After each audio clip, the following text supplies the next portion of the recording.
네, 6.17 부동산 대책 발표 보름여 만에 또 추가 규제가 예고가 되고 있습니다. 부동산 대책 발표 이후로 최근에 또 전국적으로 집값이 급등과 함께 불안한 흐름을 보이고 있는데요. 일단 이번 6.17 부동산 대책으로 어떤 부분들이 달라지는 건지 오늘 이 시간을 통해서 총정리를 해보겠습니다. 오늘 함께할 두 분 소개를 해드릴게요. 이 진진 세무회계의 이승현 대표 세무사와 대호 세무회계 컨설팅의 이하림 대표 세무사와 함께하겠습니다. 두 분 안녕하세요. 안녕하세요. 네, 안녕하세요. 네. 6.17 이제 부동산 대책 발표 이후로 부동산 시장이 또 들썩이게 됐습니다. 최근 부동산 대책의 주요 내용들 어떻게 정리를 해볼 수 있나요? 네, 6.17 부동산 대책이 이제 정부에서 한 6가지 정도 네. 큰 꼭지를 잡아서 이제 발표를 했는데요. 일단 첫 번째로는 기존의 조정 대상 지역과 투기 과열 지구를 추가로 지정을 했습니다. 그래서 뭐 수도권, 경기 인천 그리고 대전 청주 이런 대부분 지역을 추가로 지정을 했고요. 두 번째로는 이제 잠실, 삼성, 청담, 대치동 이런 호재가 있는 지역들을 토지거래 허가 지역으로 지정을 했습니다. 그리고 세 번째는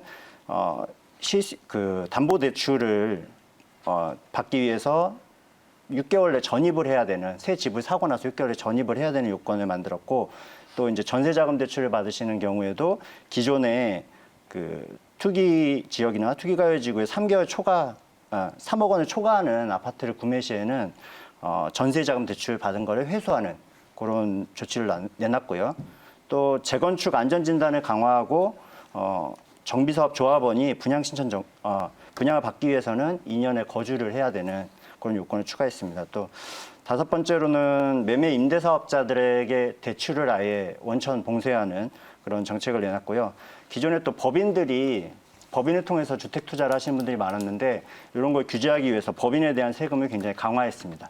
마지막으로는 이제 12, 16 대책 때 나왔던 그런 부동산 대책들을 후속 조치를 시행하겠다라고 발표를 했어요.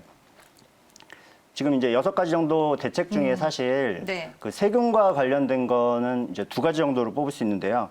조정 대상 지역이랑 그 투기 과열 지구를 추가 지정한 거. 이게 이제 개인들의 세금에 영향을 주는 사항이고요. 또 법인 세금을 굉장히 강화해서 그 법인에 대한 법인이 주택을 보유하지 못하게 하는 그런 2가지가 크게 이제 세금에서 변화된 부분이라고 생각할 수 있는데 네. 먼저 이제 개인들에게 영향을 주는 거는 조정 대상 지역이 추가로 지정됐다라는 거죠. 내가 가지고 있는 부동산이 조정 대상 지역으로 추가로 편입되거나 아니면은 내가 사려고 하는 지역이 조정 지역이 된 경우에 기존에 적용받던 세법이랑 굉장히 다른 세법을 적용받게 되거든요. 네. 한번 보자.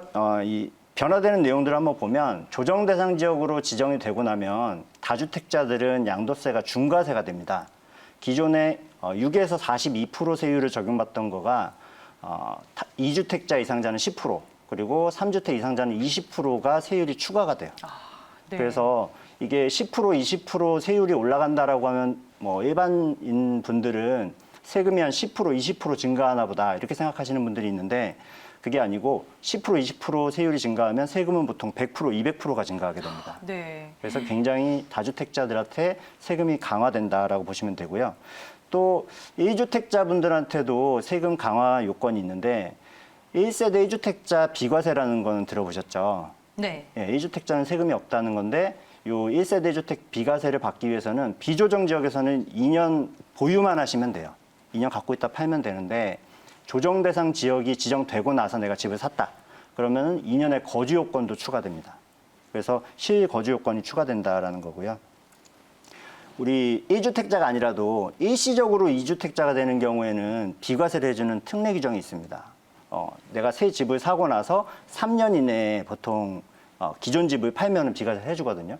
그런데 조정 대상 지역, 그 기존에 있던 집도 조정 대상 지역이고 새로운 집도 조정 대상 지역이면 이제 새 집을 산 지 1년 안에 그 집에 전입도 해야 되고 종전주택도 팔아야 되는, 그러니까 3년에서 1년으로 중복해서 가지고 있을 수 있는 기간이 줄어드는 거죠. 그리고 세 번째는 주택 임대 사업자에 대한 그 세제 혜택도 축소가 됩니다. 비조정 지역에서는 아직도 이제 임대주택으로 등록했을 때 양도세 중과 배제, 그리고 종합부동산세 비과세 이런 혜택들이 주어지거든요. 그런데 1주택 이상자가 조정 대상 지역에 있는 주택을 새로 샀다. 그러면 이런 주택들은 이제 혜택을 안 줍니다. 네. 그래서 이런 혜택들도 축소가 되고요. 또 2주택 이상을 보유할 경우에 만약에 내가 집이 두 채 있는데 한 채는 조정 대상 지역, 한 채는 비조정이다. 그러면은 종합부동산 세율이 낮은 세율이 적용이 돼요. 그런데 두 채 다 조정 대상 지역이면은 종합부동산 세율이 올라갑니다. 네. 그래서 종부세에 대한 그런 부담도 커진다.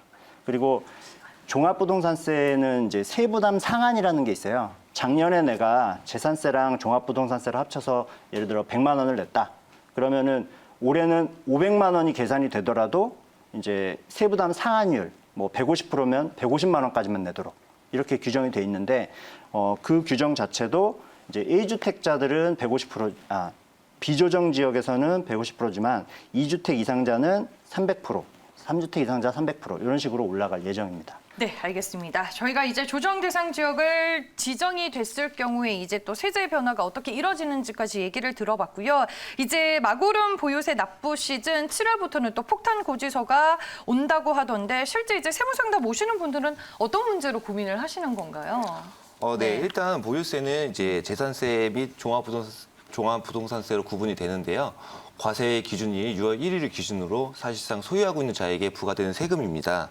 이 대부분의 세금이 신고 납부 방식임에 불구하고 이 보유세는 고지 납부 방식을 채택을 하고 있고요. 네. 또 이 산출 방법이 좀 생소하고 어렵기 때문에 대부분의 분들이 좀 막연한 두려움을 갖는 경우가 많습니다. 그래서 일단은 이 종합부동산세는 이 부동산 공시가격이 일정 금액을 초과해야만 부과되는 세금이기 때문에 부동산 공시가격이 낮은 대다수의 지역은 해당 사항이 없습니다. 다만 네. 서울 특히 강남권 지역 같은 경우에는 공시가격의 상승이 큰 폭으로 이루어졌기 때문에 이러한 경우에는 보유세 부담이 상당히 증가될 가능성이 있습니다. 또한 이 줄여서 종부세의 가격 결정 변수는 세 가지가 있는데요. 첫째, 부동산 공시가격, 공정시장가액 비율, 세율 이 세 가지가 있습니다. 다만 이 세 가지가 매년 인상 예정에 있기 때문에 자연스럽게 보유세 부담은 증가할 수밖에 없는 구조를 갖고 있습니다. 지난 12.16 대책에서 종부세 세율 인상안에 대해서 발표가 되었는데요. 다만 이게 실제 법 개정이 이루어지지 않아서 올해는 현행대로 과세가 될 예정입니다. 그래서 여기서 제가 준비한 그 PPT 자료를 한번 보시겠습니다. 네. 네. 네, 한번 확인을 해볼게요. 네. 네, 그래서 아까 저희 이승현 세무사님 말씀해주신 것처럼 네. 공정시장가액 비율 같은 경우에는 매년 오르는 구조고 올해는 90%로 예정이 돼 있습니다. 또한 다만 세부담 상한선이라는 게 있는데요. 그건 뭐냐면 작년에 비해서 과도한 세금 증가를 방지하기 위해서 일정 비율만큼을 이제 상한선을 두는 제도가 있는데요. 3주택 이상의 경우에는 300%, 조정 대상 지역의 2주택은 200%, 그 외에는 150%로 설정이 돼 있습니다. 그리고 네. 가장 궁금하신 점이 이제 절세 방안이 궁금하실 텐데요. 이제 대부분 많이 알고 계시는 방법이 공동 명의로 취득하는 방법이 있고 신탁을 활용한 방안이 있습니다. 부동산 관리 신탁을 활용한 방안이 보유세 절세 방안으로 새롭게 부각되고 있는데요. 다만 수수료가 부과될 수 있고 그리고 이제 재산권 행사가 어렵다는 단점도 있습니다. 네. 알겠습니다. 뭐 여러 가지 부분들에 대해서 저희가 또 얘기를 들어봤습니다. 실질적으로 어떤 부분을 가장 많이 고민하시는지 저희가 살짝 얘기를 나눠보기는 했는데 실제 사례를 통해서 저희가 조금 더 자세하게 살펴보도록 하겠습니다. 사연부터 만나보시죠. 최근 6.17 대책으로 제가 보유한 부동산이 조정 대상 지역에서 투기 과열지구로 포함됐습니다. A 아파트는 공동 명의로 2019년 9월 9억 원에 매수해서 현재 5억의 전세로 임대 중에 있고요. 현 시세는 16억 원 정도 돼요. B 아파트는 2018년 1월 분양가 5억에 청약에 당첨돼서 2021년 하반기 완공 예정이고요. 6.17 대책으로 투기 과열지구로 지정되었습니다. 현재 시세는 14억 정도 예상되는데요. 제가 최대한 절세할 수 있는 방법은 무엇일까요? 그리고 2019년 9월에 취득한 A 아파트를 장기 임대 사업자를 내고 2021년 9월에 입주 가능한 B 아파트를 2년 거주하면 B 아파트는 양도세 면제가 가능한가요? 아니면 A 아파트를 거주하고 B 아파트를 장기 임대 사업자로 내는 게 좋을까요? 지금 상황에서 제가 할 수 있는 가장 좋은 절세 플랜은 어떤 건지 궁금합니다. 네, 절세 플랜 어떤 방향이 좋을지 사례를 통해서 저희가 만나보도록 하겠습니다. 장기 임대 사업자를 내면 양도세 면제가 가능한 건가요? 장기 임대 네. 사업자를 냈을 때 거주주택을 비과세해주는 혜택이 있거든요. 네. 그런데 그 혜택은 좀 안타깝게도 그 등록 당시의 기준 시가가 6억 원 이하여야지만 가능합니다. 네. 그리고 수도권 밖은 3억 원이고요. 그래서 지금 이분 같은 경우는 시세가 이 아파트 두 채가 다 시세가 높기 때문에 등록을 한다고 해서 거주 2년을 이상 한 주택을 팔 때 비과세는 적용이 안 되실 것 같고요. 근데 제가 보다 보니까 요 두 주택을 잘 활용하면은 좀 좋은 절세 방안이 나올 것 같아요. 그래서 저희가 이제 절세에서 가장 중요한 거는 이제 비과세를 받는 거예요. 보통은 1세대가 1주택을 가지고 있으면 비과세가 된다라고 알고 계시는데 두 개를 가지고 있어도 비과세를 받으실 수가 있거든요. 아까 말씀드린 그 일시적 2주택 이런 규정을 활용하시면 되는데요. 네. 일단은 비과세를 받으려면 저희가 이 각각의 아파트의 취득 시기를 정확하게 아실 필요가 있어요. 먼저 이제 두 번째 분양권이 2018년 1월에 당첨이 되셨는데 지금 21년 7월이나 9월 정도에 준공이 된다고 말씀을 하셨는데 이 분양권이 아파트로 변하는 그러니까 아파트를 취득하는 시기는 분양권의 그 입주 잔금일입니다. 그래서 이분은 분양권을 18년에 당첨되셨지만 실제 아파트의 취득 시기는 2021년 7월 또는 9월이다라고 보시면 되고요. 그렇게 보면은 이제 두 채가 일시적 2주택 요건이 되는지를 검토를 하셔야 돼요. 일시적 2주택 요건을 간략하게 설명드리면 제가 준비한 PPT를 한번 보시죠. 네. 일시적 2주택 비과세 요건은 보통 우리가 1, 2, 3 요건이라고 표현을 합니다. 기존에 샀던 기존 주택을 산 지 1년 이상이 경과한 다음에 새로운 집을 사야 돼요. 그래서 이 요건이 굉장히 중요합니다. 1년 안에 들어오면 비과세가 안 돼요. 그리고 새로운 집을 산 지 3년 안에 종전에 있던 주택을 파시면 됩니다. 굉장히 여유가 있는 거죠. 3년 정도면. 그리고 기존에 있던 주택은 비과세 요건은 갖추셔야 되는데 비과세 요건은 기본적으로 2년 이상 보유하고 파셔야 돼요. 그리고 조정 대상 지역이 지정된 다음에 내가 샀다. 그러면 거주 요건이 2년이 추가가 됩니다.